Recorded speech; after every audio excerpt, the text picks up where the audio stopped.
Today I will show you a comedy, romance, horror film from 2020, titled Spontaneous. Spoilers ahead. Watch out and take care. Mara is seen sitting in class, bored as heck. She drops her pencil and when she reaches for it, the girl in front of her explodes. Mara says that the girl was nice and normal, not particularly explosive. Everyone runs out of the classroom, except for her. The two of them were never really friends, just classmates. All of the students like the dead girl, but one of them in particular. As the kids run out of the building, Tess finds Mara in front and asks her what happened. She can't believe it, but then sees Mara's shoes. Forensics are seen taking evidence from the classroom. The only thing really damaged in the explosion was the girl. Everything else, as Mara says, was aesthetics. Her classmates are taken to a police station and questioned. Mara jokes with the police officer, but he sees through her wit. Next, they're given the opportunity to shower and Mara asks if she could get her shoes back. The police gives the students new clothes and make them wait in the station. Dylan makes an offbeat comment how the whole thing looked like a Cronenberg movie, but only Mara laughs. The rest talk about their theories on why the thing happened, when one of the girls asks when they'll let them go. Mara says that will happen when they can be sure if the thing doesn't happen again to one of them. Mara's parents pick her up from the police station and bring her home.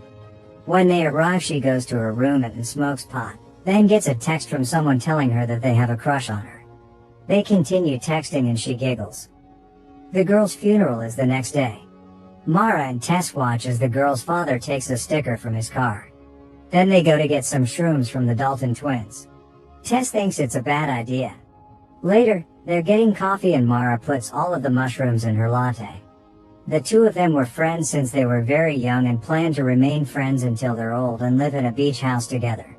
They talk about the girl that died, when Dylan approaches and asks to join them. He flirts with Mara and she realizes that he was the boy that texted her before. Dylan tells them that what happened made him think about life and that now he wants to live his to the fullest. Mara gets sick because of the mushrooms and throws up in the toilet, while Dylan holds her hair. She starts hallucinating and tells him about it. He thinks that that's awesome. Her hallucinations continue through the night and he stays with her. They talk about what happened, saying that they both missed seeing it. Dylan gets her home and asks her out on a date. Later, her and Tess are lying in her bed and talking. Mara says that she won't continue taking drugs. Tess asks if she's cried yet and tells her that she cries all the time. It's the day of the homecoming game and the two girls arrive at school wearing costumes. They see that the other students have built a shrine for the dead girl, when Dylan joins them. He recognizes Mara's costume as Carrie. Later the two of them talk in the library and she asks him how he got a crush on her. He tells her that it started on the first day he saw her and everything grew from there. The day the girl died and Mara said that it could happen to all of them too made him decide to ask her out and stop waiting for the right moment. At the game, she's taking photos of the jocks, waiting for their jerseys to line up and spell something dirty. He laughs at her jokes, then she tells him about the moment she realized she liked him. They have a nice moment together, when something happens during the game. Everyone runs out screaming, because one of the players has exploded.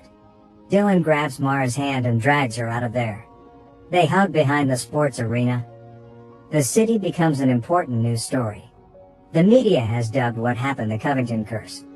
Tess and Mara attend the latest memorial, where everyone fondly remembers the boy that died.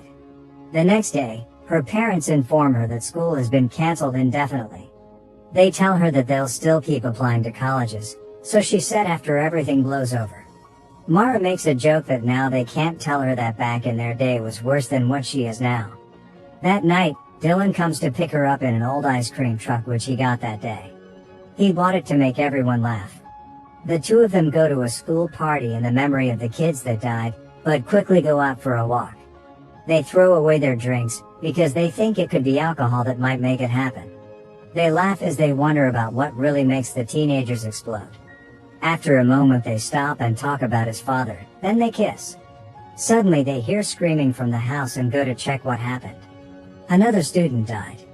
Mara and Tess talk to Agent Rossetti. She doesn't know what is happening either. Rossetti asks for their help and tells them to bring her something.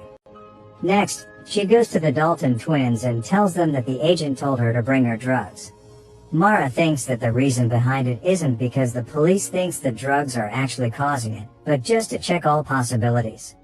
She tells them that she will buy everything from them. The three of them drive to the place where the twins hide their stash. They tell Mara that they will be leaving town soon, and she tells them about Dylan, as she's texting with him. Suddenly, the brother blows up. The sister quickly jumps over to the driver's seat and tries to drive the car, when she blows up too. Dylan finds the car wrecked, but doesn't find Mara immediately.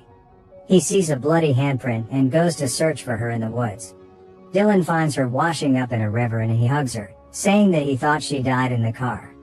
He's brought her a sweatsuit and called Rossetti before he got there. Suddenly, he sees someone in a hazmat suit watching them. Immediately, more appear and grab the two of them. Mara is in a hospital when a doctor shows up, telling her that they're there to help. She starts panicking, but sees Dylan on the bed next to her. They make an ET joke together, confusing the doctors.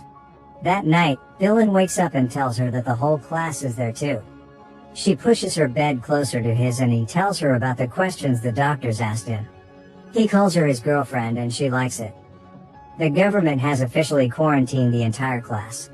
The head doctor questions the students. She asks about the kids that died, about their dreams and emotions, as well as what they want to do in college. Mara replies that she only wants to stay alive. That night, Mara and Tess talk at their bunks. Tess is worried that it might happen to Mara and makes her promise that it won't. She says that if Mara goes, so would she. The next day, the class is in a recreational chamber. Mara complains that she's bored and says that they should break out. No one wants to or have already tried, so they start talking about the explosions.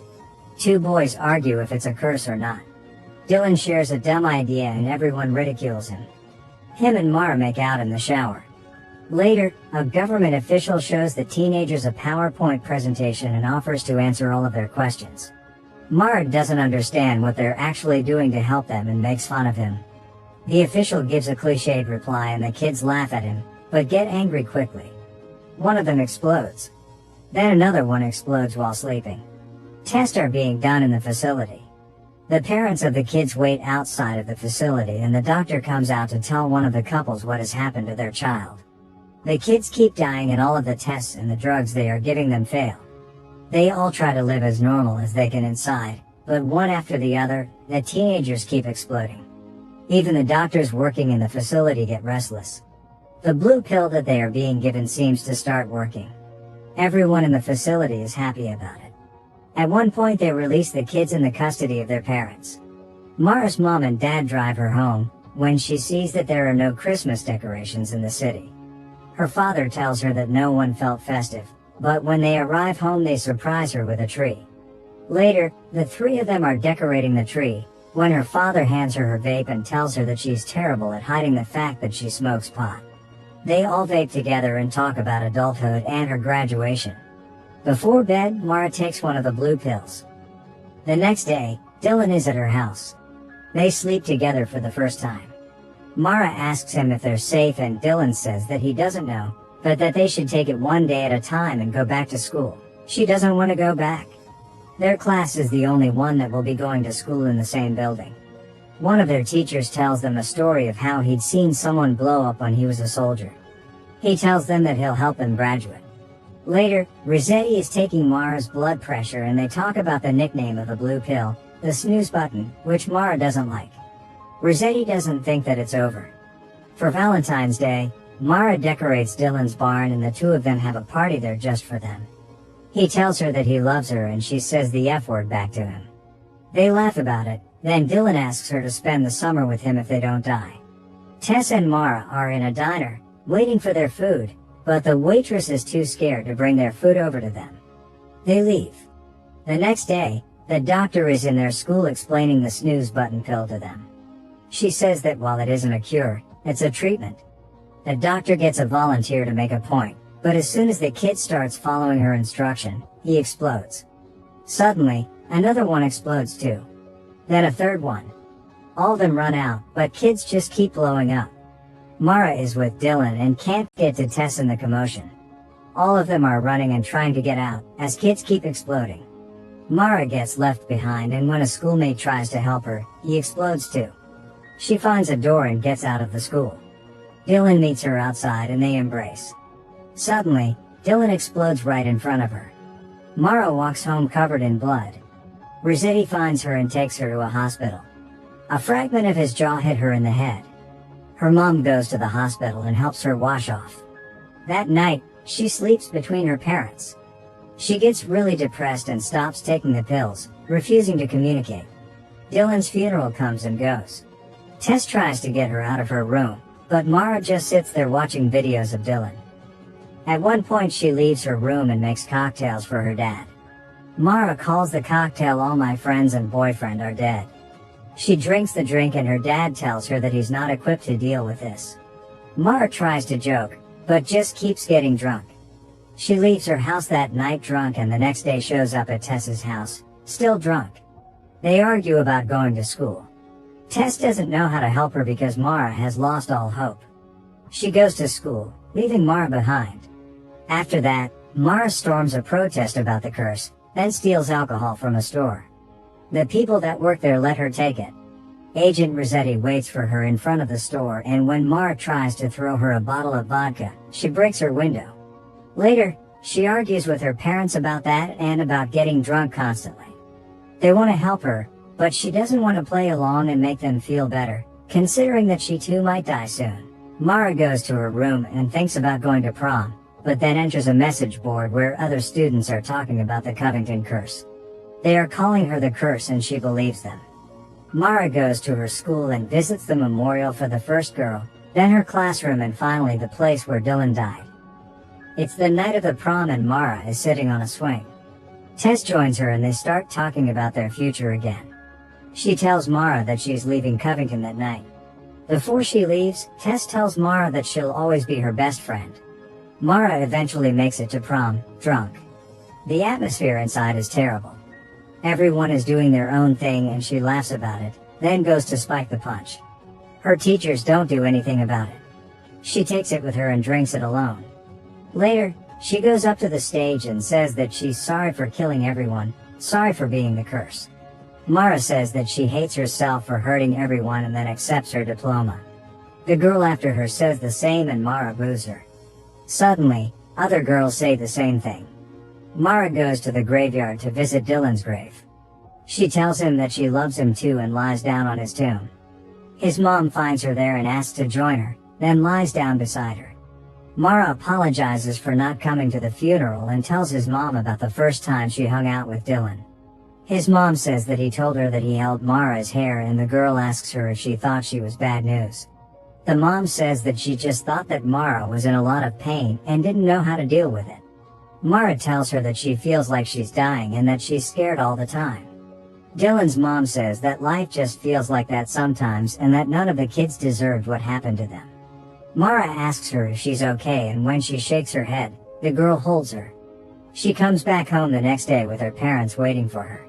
Mara apologizes to them and they reconcile.